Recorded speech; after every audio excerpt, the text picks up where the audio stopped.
हम परमेश्वर के वचन को मेरी भविष्यवाणियों की पुस्तक में से पढ़ेंगे। परमेश्वर का वचन आप ध्यान से सुनेंगे। प्रभु में मेहनत का फल, जिस तरह पहला कुरिन्थियों 15 अध्याय उसकी 58 आयत में लिखा है, इसलिए हे मेरे प्रिय भाइयों, दृढ़ और अटल रहो और प्रभु के काम में सर्वदा बढ़ते जाओ, क्योंकि ये जानते हो कि तुम्हारा परिश्रम प्रभु में व्यर्थ नहीं है।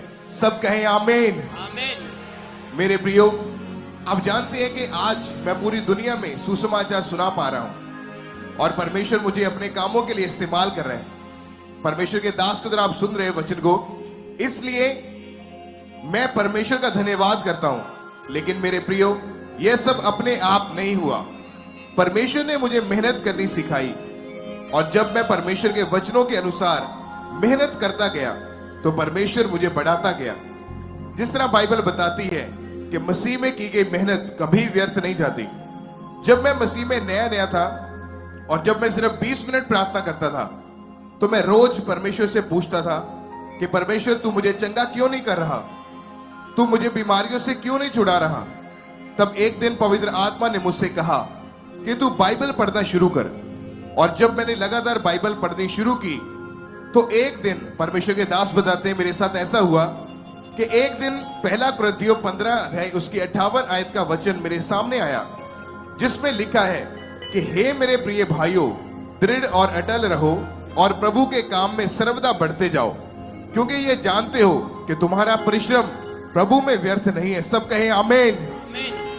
जब मैंने ये वचन पढ़ा तब मुझे समझ आई कि अगर मैं मेहनत करूंगा तो प्रभु में मेरी मेहनत व्यर्थ नहीं जाएगी। जब मैंने बीमारी में रहते हुए भी घंटों घंटों प्रार्थना करनी और बाइबल पढ़नी शुरू की और फिर परमेश्वर मुझे अपने अभिषेक में बढ़ाने लगा और अपने कामों के लिए इस्तेमाल करने लगा और आज परमेश्वर मुझे बहुतायत से इस्तेमाल कर रहा है। मेरे प्रियो, आपको जब भी परमेश्वर में मेहनत करनी है या कुछ भी करना है तो बिना किसी उम्मीद के इस हिसाब से करना है कि परमेश्वर मुझे कुछ फल दे या ना दे, तो भी वह मेरा परमेश्वर है। और उपवास, प्रार्थना, सेवा भी इस हिसाब से करनी है कि चाहे परमेश्वर मुझे चंगा करे या ना करे, मुझे आशीष दे या ना दे, तब भी वह मेरा परमेश्वर है। मैं आपको परमेश्वर का हृदय बता रहा हूं। मैं आपको वो तरीका बता रहा हूं जो बाइबल में कभी भी असफल नहीं हुआ। हमें परमेश्वर को इस्तेमाल नहीं करना, हमें परमेश्वर को चंगाई और बरकत का एक यंत्र नहीं समझना है जिसे हम जब चाहे इस्तेमाल करें। बाइबल में लिखा है कि मसीह में की गई मेहनत व्यर्थ नहीं जाती। परमेश्वर का समय सर्वोत्तम समय है। बाइबल में परमेश्वर ने कहा कि जब तू मेरे वचनों पर चलेगा और मेरी आज्ञाओं को मानेगा तो मैं तुझे शिरोमणि बनाऊंगा। जाति जाति के लोग और राजा तेरे पास प्रकाश के लिए आएंगे। कई देशों के प्रधानमंत्रियों और उच्च अधिकारियों के साथ परमेश्वर ने मुझे मिलाया और उन्होंने मुझे सम्मानित किया।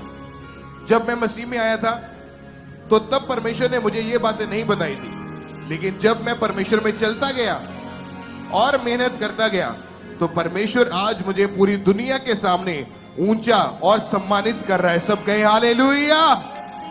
क्योंकि मसीह में की गई मेहनत कभी व्यर्थ नहीं जाती। इसलिए मेरे प्रियो, आपको मसीह में मेहनत करते रहना है, चाहे आपकी प्रार्थना और सेवा का उत्तर आए या ना आए। आपको प्रार्थना करते रहना है, सेवा करते रहना है। आपको परिणाम की परवाह नहीं करनी है। आपको वचन पर खड़े रहना है और मेहनत करते रहना है, क्योंकि परमेश्वर कहता है कि मुझ में की गई मेहनत कभी व्यर्थ नहीं होती। सब ऊंची आवाज में कहें आमीन। आमीन।